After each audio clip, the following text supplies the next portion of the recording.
Ya saben que el tema del diseño con inmigrantes es lo que estuve trabajando por varios años. En los últimos 2 años y medio trabajé para el Servicio Finlandés de Inmigración. Así que cuando descubrí el trabajo de Ángela, me dio muchas ganas de entrevistarla y saber un poco más. Ángela García es una diseñadora industrial colombiana y se especializa en diseño social. Ella vive en Alemania. Trabajó en un proyecto con refugiados sirios en Beirut. Beirut es la capital del Líbano y el lugar que tiene más refugiados, llegando casi al 1.000.000, lo cual es un montón porque en Líbano hay 6 millones de habitantes. Escuchemos su historia. Mi nombre es Mariana Salgado, esto es Diseño y Diáspora.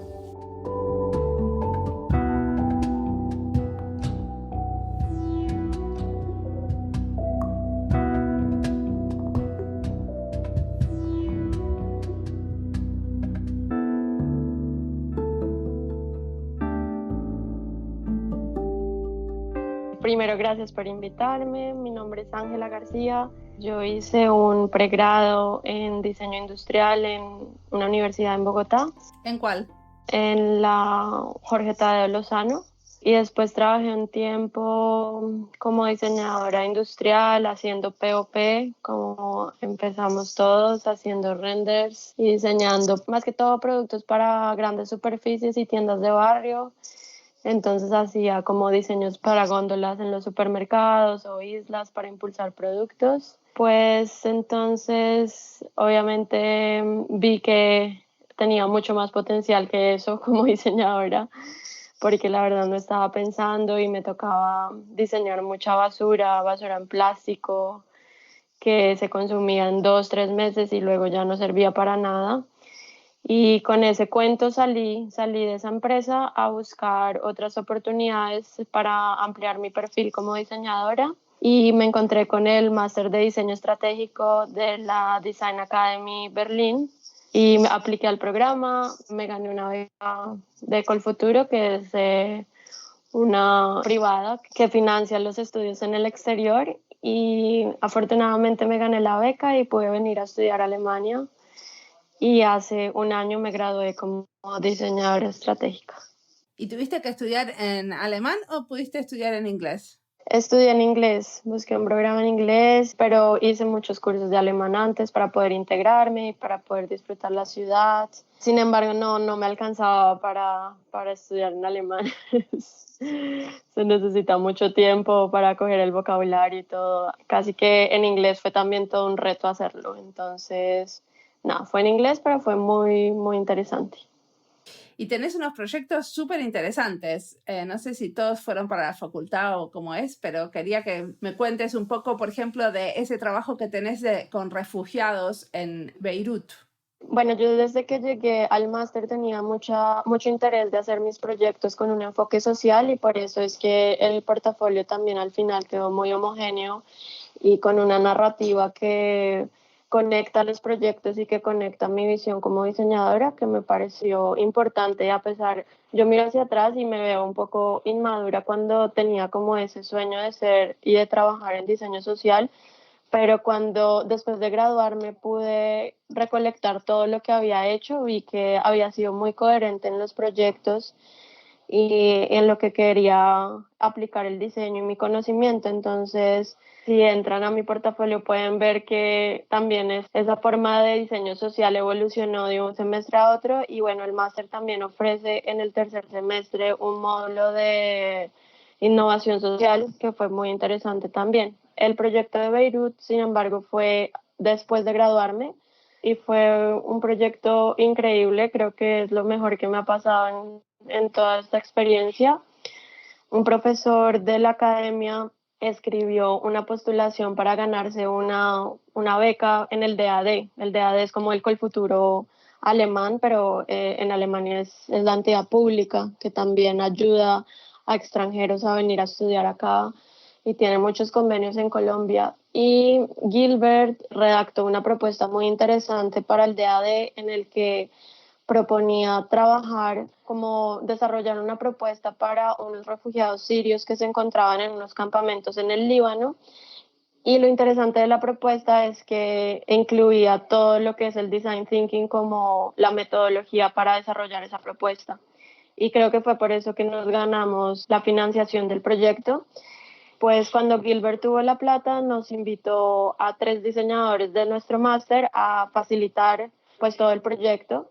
Éramos un grupo de 20, creo que 25 diseñadores de diferentes áreas. Había diseñadores gráficos, había gente de medios audiovisuales y el trabajo de los 3 diseñadores estratégicos era facilitar las sesiones creativas para desarrollar un concepto que se hizo, bueno, los estudiantes teníamos un convenio con una universidad en Beirut y ellos viajaron a Berlín a conocer un poco sobre el design thinking, a conocer la universidad y después fuimos nosotros a Beirut y allá fue donde en una semana, más o menos como en un formato más de sprint, desarrollamos el proyecto.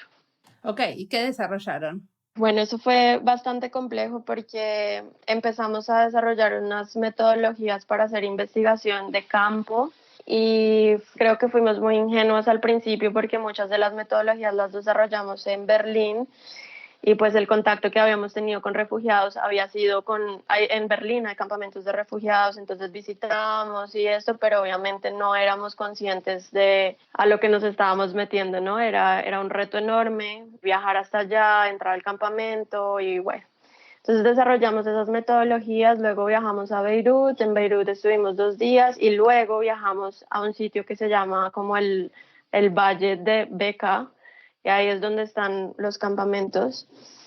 Y tuvimos 2 días de campo, entonces llegamos y la idea era el primer día implementar algunas metodologías, pero pues obviamente lo que hicimos al comienzo fue tratar de ganar un poco de empatía con el usuario, entonces simplemente nos presentamos tratando de visitar las carpas donde viven ellos, tratando de explicar el proyecto, quiénes éramos, qué íbamos a hacer.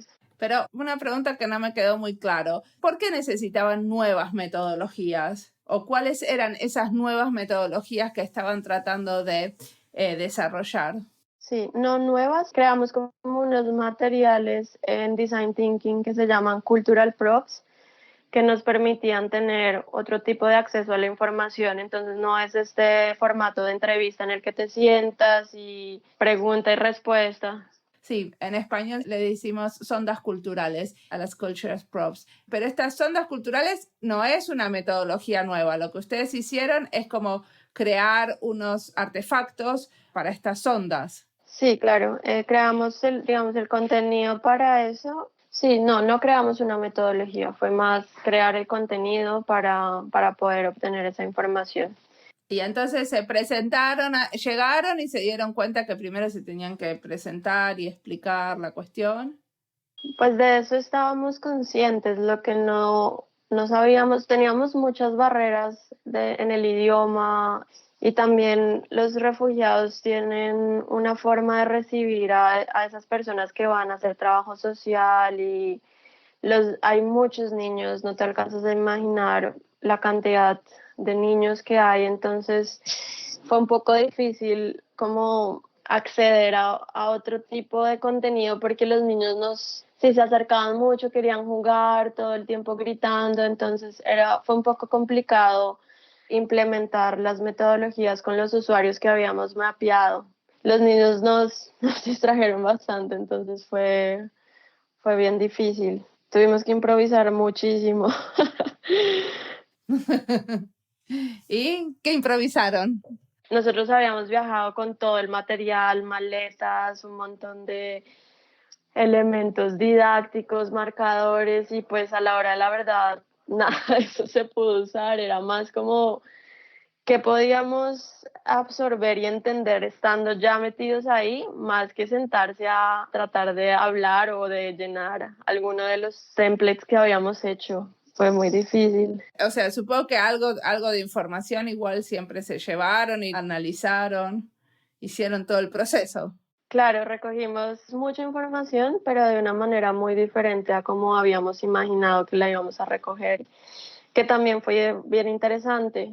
Creo que no hay mejor experiencia cuando uno está haciendo design thinking que estar metido en los zapatos y en el contexto del usuario para el que está diseñando. Entonces no había nada más poderoso que haber estado en esos refugios y haber entrado a sus casas y haber podido tomar fotos, no decoraban las adentro, o que nos invitaran a tomar un té, o poder ver los jardines que estaban tratando de construir entre carpa y carpa.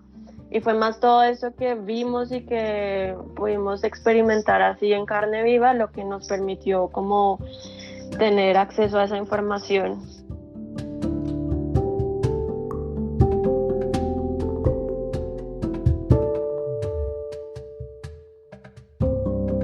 Cuando los profesores de diseño piensan un curso nuevo, es vital preguntarnos quiénes serán los futuros socios de este curso. Y como parte de una enseñanza de diseño pluralista y abierta, necesitamos más proyectos en colaboración con ONGs o el tercer sector en general. Creo que como los profesores de Ángela, es importante mostrarle a los alumnos que no todos los diseñadores tienen necesariamente que ser pequeños empresarios o ir a trabajar a una empresa, que hay muchos lugares desde donde se puede hacer diseño comprometido con la sociedad.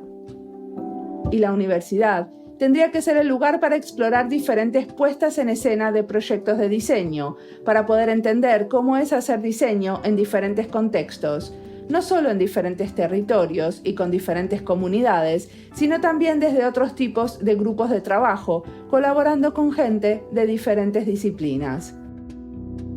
Sigamos escuchando su historia.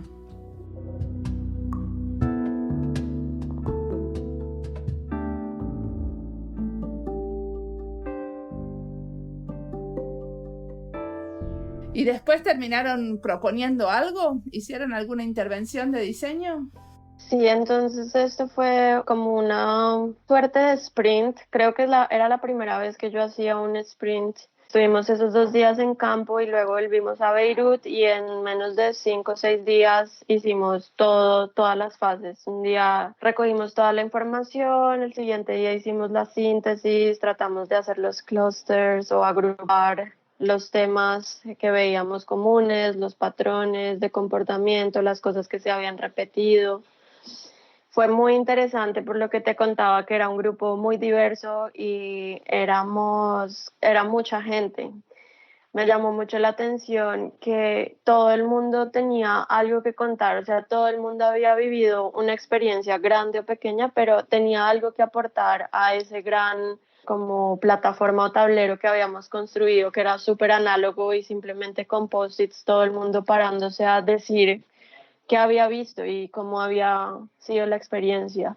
En ese sprint, entonces, lo que hicimos fue seguir muy fielmente las etapas del design thinking y lograr llegar en menos de 3 días a unas preguntas muy definidas que nos permitieron hacer la fase de ideación. Y una vez tuvimos los conceptos un poco más definidos, entonces hicimos un pequeño pitch a los profesores de la universidad en Beirut, y ahí tuvimos un poco de feedback. Las primeras ideas eran, por decirte, había un jardín en donde queríamos proponer que los refugiados se reunieran a sembrar, porque vimos uno de los insights o descubrimientos que tuvimos durante la investigación fue que todas las habilidades que tenían los refugiados se estaban desperdiciando, porque el campamento es solamente unas carpas y no hay nada más. O sea, la gente está sentada afuera esperando y viendo la vida pasar. Entonces, obviamente les preguntábamos como usted qué hacía antes. Entonces había mucha gente que nos decía, no, pues yo trabajaba en construcción, yo trabajaba como taxista, yo sabía sembrar, yo venía del campo. Entonces pensamos que hubiera sido interesante poder hacer uso de esas habilidades mientras estaban ahí en el campamento. Entonces, sí, pues esta propuesta del jardín comunitario, donde había pues unos módulos y ahí podían cultivar, no sé, las hierbas o varios vegetales típicos de la cocina siria.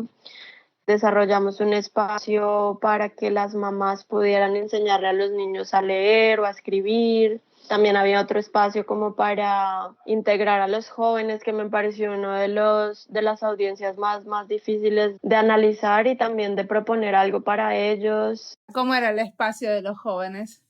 Creo que queríamos tratar de descubrir cómo se veían ellos en 5 o 7 años, qué se veían haciendo. Entonces queríamos intentar compartir la experiencia de los adultos y crear también como otros lazos entre estos jóvenes que están como entre los 19 o bueno 16 a los 22, que estaban bastante perdidos y estaban adoptando muchas prácticas de los adultos, ¿no? Estaban fumando mucho o no sé, simplemente molestando por ahí en el celular. Entonces queríamos crear como una conexión entre estos adultos que ya tenían de pronto alguna experiencia sembrando, construyendo, y cómo iban a transferir ese conocimiento a estos jóvenes que pues no tenían mucha idea qué iban a hacer en un futuro cercano, ¿no? Sí. Y una pregunta, ¿sabes si se hizo algo de todo lo que propusieron? Bueno, esto fue todo un tema.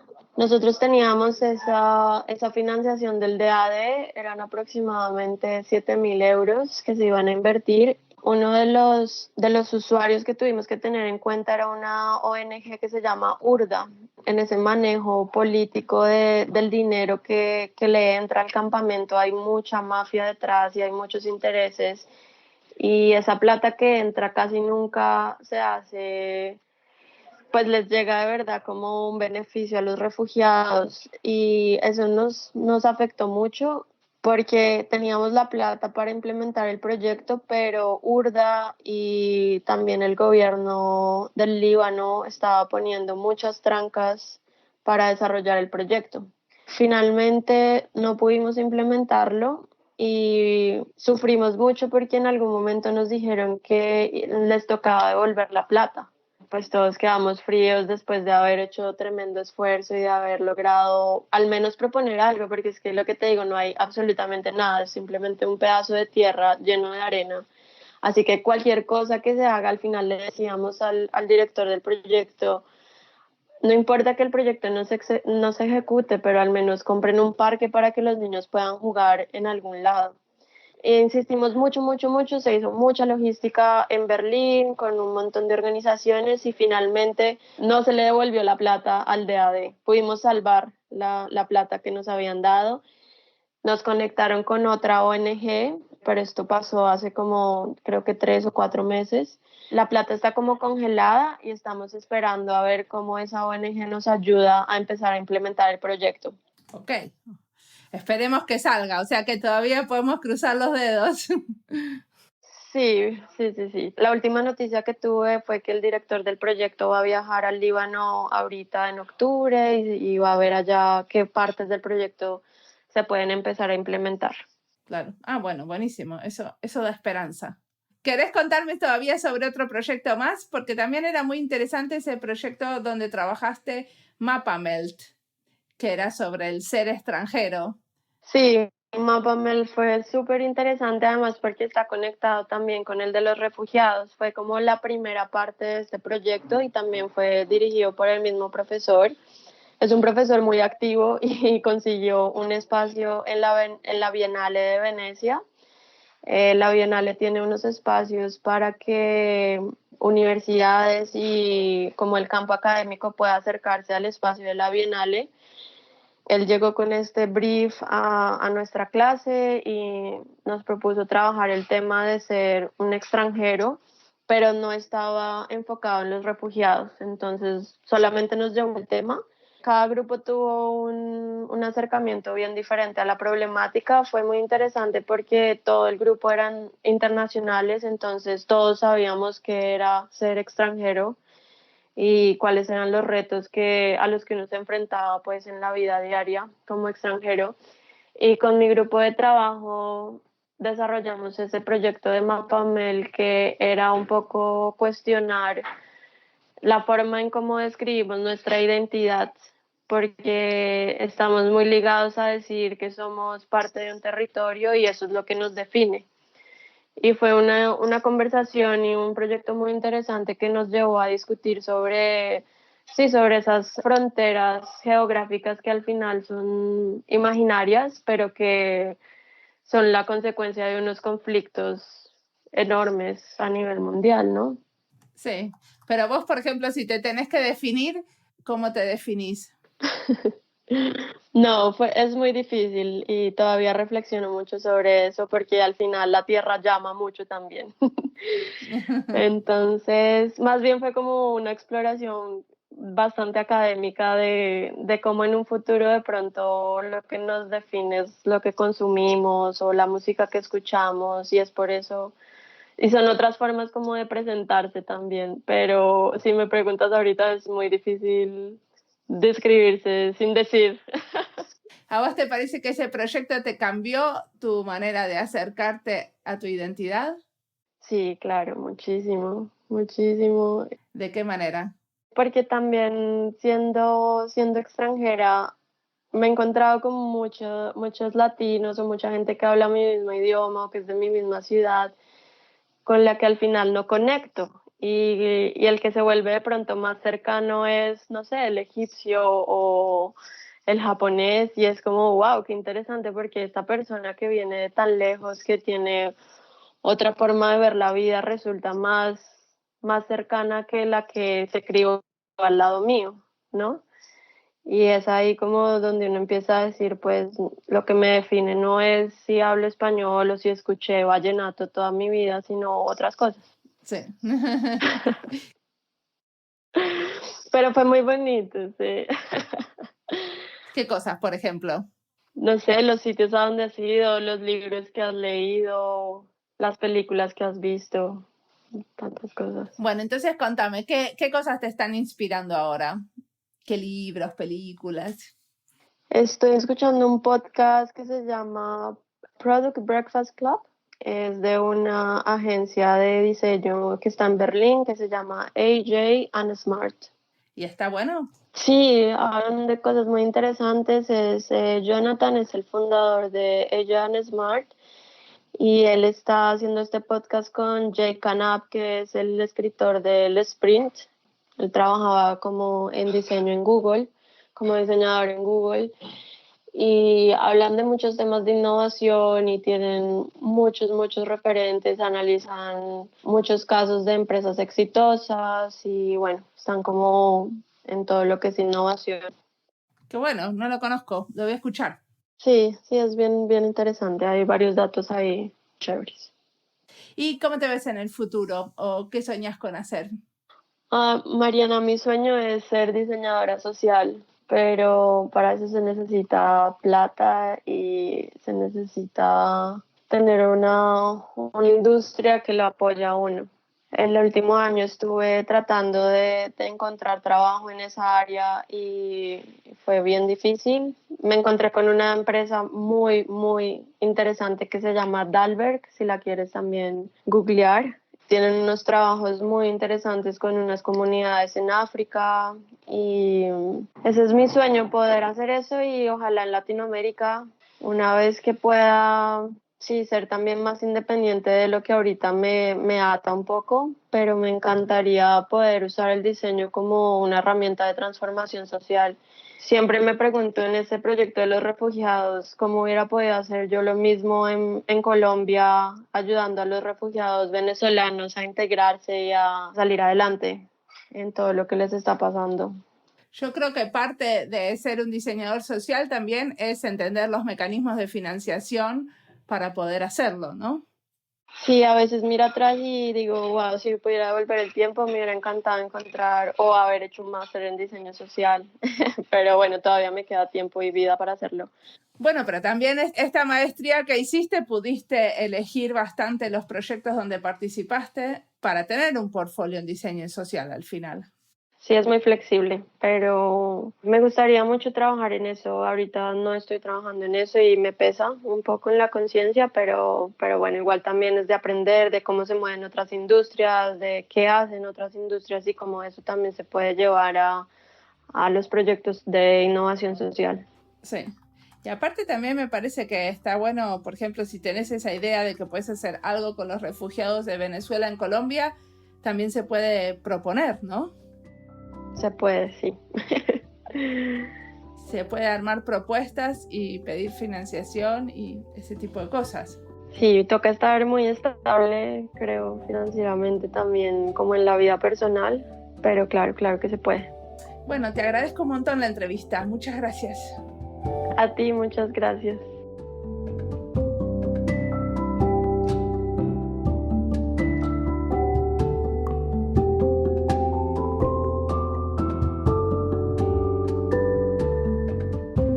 Me acuerdo una vez que para un curso mandé a mis alumnos a entrevistar a mujeres somalíes que viven en Helsinki.